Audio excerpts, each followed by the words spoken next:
Assalamualaikum warahmatullahi wabarakatuh. Bagaimana kabar anak-anak semuanya? Semoga anak-anak semuanya pada masa pandemi corona ini belajar di rumah, keadaannya selalu baik, selalu sehat. Dan jangan lupa selalu semangat dalam belajar. Baik anak-anak semuanya, pada kali ini Pak Anas akan melanjutkan materi yang kemarin, yaitu mengenai Pancasila sebagai dasar negara. Nah, adapun pada pertemuan kali ini yaitu mengenai penetapan Pancasila sebagai dasar negara. Baik anak-anak, bahwa Pancasila sebagai dasar negara itu melalui proses yang panjang. Jadi tidak kemudian tiba-tiba Pancasila sebagai dasar negara seperti yang sekarang ini. Tidak, tetapi melalui proses yang cukup panjang. Karena memang pada saat itu tahun 1945 bahwa negara Indonesia dalam proses yaitu merebut kemerdekaan. Anak-anak semuanya, mari kita melihat sejarah mengenai penetapan Pancasila sebagai dasar negara. Baik. Anak-anak, maksud dari pembelajaran tersebut yang akan kita sampaikan bahwa nanti anak-anak bisa menjelaskan bagaimana proses penetapan Pancasila sebagai dasar negara.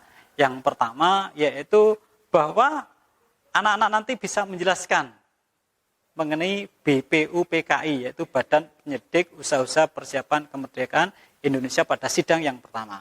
Kemudian bisa menjelaskan yaitu mengenai adanya proses Panitia 9 yang juga dalam sidang BPUPKI yang kedua turut dalam menentukan Pancasila yang sekarang ini. Kemudian bisa mengenal pemikiran dari para tokoh-tokoh yang ikut merumuskan Pancasila sebagai dasar negara. Jadi ada 3 tokoh, yaitu Muhammad Yamin, kemudian Mr. Supomo, dan Insinyur Soekarno. Jadi nanti kita akan mengenal bagaimana pemikiran beliau-beliau. Kemudian yang keempat, yaitu anak-anak nanti bisa menunjukkan bagaimana penghargaan terhadap peran pendiri bangsa dalam merumuskan Pancasila. Berikutnya yaitu anak-anak nanti bisa menjelaskan atau menunjukkan makna dan semangat dari komitmen para pendiri bangsa terhadap perumusan Pancasila sebagai dasar negara. Ini anak-anak yang paling kita lihat, di sini adalah kata kuncinya yaitu mengenai Pancasila, sejarah, komitmen, semangat, negara, dan sidang. Ini. Baik, anak-anak yang sangat saya cintai, Pak Nas akan mencoba, yaitu mengenai akan melihat, itu sejarah perumusan Pancasila. Jadi Pancasila proses perumusannya seperti apa. Yang pertama yaitu diawali dengan adanya pembentukan BPUPKI. Yaitu Badan Penyelidik Usaha-Usaha Persiapan Kemerdekaan Indonesia. Nah, ini yang disebut bahasa Jepangnya yaitu Dokuritsu Junbi Chosakai. Ini. Bagaimana tugas BPUPKI? BPUPKI itu dibentuk untuk apa? Nah, BPUPKI itu dibentuk ternyata memiliki tujuan yaitu untuk mempelajari dan menyelidiki hal-hal yang penting yang berkaitan dengan pembentukan negara Indonesia merdeka. Jadi ibarat membuat suatu rumah, maka dasarnya seperti apa?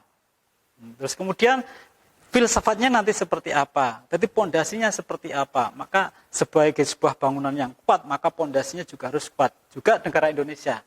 Maka negara Indonesia yang cukup besar harus memiliki dasar yang kuat. Pada saat itu sidang BPUPKI itu dibentuk tanggal 1 Maret 1945 diketuai oleh Dr. KRT Rajiman Widyo Diningrat yang dianggotai oleh 62 orang ditambah 7 orang dari Jepang tetapi tidak memiliki hak suara. Kemudian setelah dibentuk kemudian dilantik. Jadi pelantikannya pada tanggal 29 April tahun 1945.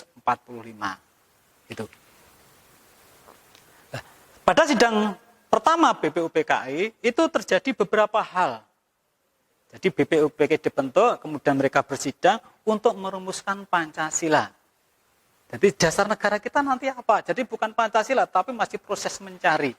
Nah, pada sidang tersebut ada beberapa tokoh. Pada sidang yang pertama, tanggal 29 Mei, jadi sidangnya tanggal 29 Mei sampai dengan tanggal 1 Juni tahun 1945. Pada tanggal 29 Mei tersebut, ada seorang tokoh yang disebut dengan Muhammad Yamin. Beliau mengusulkan secara lesan bahwa dasar negara itu nanti yang pertama yaitu peri kemanusiaan, yang kedua, yang pertama adalah peri kebangsaan, yang kedua peri kemanusiaan, yang ketiga peri ketuhanan, yang keempat peri kerakyatan, yang kelima adalah kesejahteraan rakyat. Nah, ini usulan secara lisan dari Profesor Doktor di sini adalah Muhammad Yamin.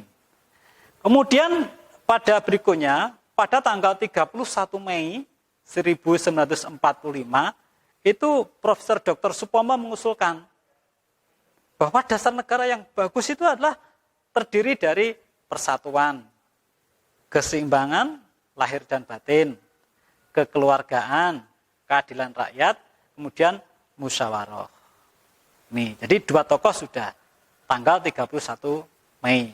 Berikutnya pada tanggal 1 Juni, nah, pada sidang hari yang ketiga ini Insinyur Soekarno juga menyampaikan bahwa tanggal 1 Juni mengusulkan 5 asas yang kemudian dengan istilah Pancasila. Jadi yang pertama usulan dari Insinyur Soekarno itu adalah satu, nasionalisme dan kebangsaan Indonesia. Yang kedua, internasionalisme dan peri kemanusiaan. Yang ketiga adalah mufakat atau demokrasi. Yang keempat yaitu kesejahteraan sosial. Yang kelima yaitu ketuhanan yang Maha Esa. Kemudian istilah semua itu diringkas dalam sebuah trisila yang memiliki sosio-nasionalisme, sosio-demokrasi, ketuhanan, kemudian disingkat lagi atau diperas lagi dengan istilah ekasila atau gotong royong. Kemudian dari hal tersebut, tiga tersebut, nah, sampai sekarang kita melihat bahwa kemudian dikenal dengan istilah lahirnya Pancasila, yaitu tanggal 1 Juni 1945. Kenapa? Karena pada tanggal tersebut Insinyur Soekarno mengusulkan istilah Pancasila, kemudian dikenal dengan hari lahirnya Pancasila. Ya, baik, anak-anak, dari semua sidang tersebut, kemudian ada sidang berikutnya, dibahas lagi rencana pembentukan dasar negara, yaitu dalam sebuah sidang yang disebut dengan Panitia 9, yaitu pada tanggal 22 Juni 1945 yang merumuskan Piagam Jakarta yang kemudian menjadi cikal bakal pembukaan UUD 1945. Kemudian dilanjutkan yang kedua yaitu pada sidang BPUPKI yang kedua tanggal 10 sampai dengan 16 Juli tahun 1945. Baik anak-anak, dalam Piagam Jakarta tersebut disepakati bahwa dasar negara Indonesia adalah yang pertama, yaitu ketuhanan dengan menjalankan syariat Islam bagi pemeluk-pemeluknya. Yang kedua, yaitu kemanusiaan yang adil dan beradab. Yang ketiga, persatuan Indonesia. Yang keempat adalah kerakyatan yang dipimpin oleh kebijaksanaan dalam permusyawaratan dan perwakilan. Yang kelima, yaitu keadilan sosial bagi seluruh rakyat Indonesia. Nah, ini merupakan sejarah perumusan Pancasila. Tetapi kemudian dalam Piagam Jakarta ini ada beberapa usulan pada saat sidang PPKI. Ya, sila yang pertama yaitu yang di situ adalah ketuhanan dengan kewajiban menjalankan syariat Islam bagi para pemeluknya. Itu ada masukan agar untuk dirubah kemudian diganti dengan ketuhanan yang Maha Esa untuk menjaga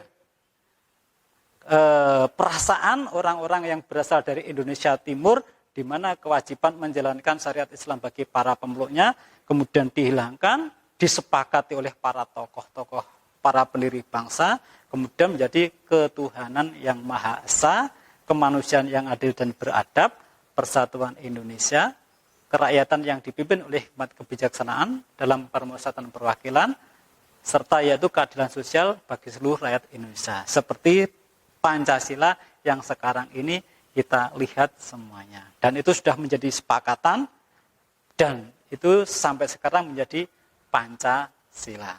Baik, demikian anak-anak semuanya mengenai sejarah perumusan Pancasila yang kita ketahui bahwa sejarah perumusan Pancasila seperti itu sehingga nanti kita bisa melihat, bisa memahami para tokoh-tokoh, pemikiran para tokoh pendiri bangsa pada saat tersebut. Baik, sekian. Wassalamualaikum warahmatullahi wabarakatuh.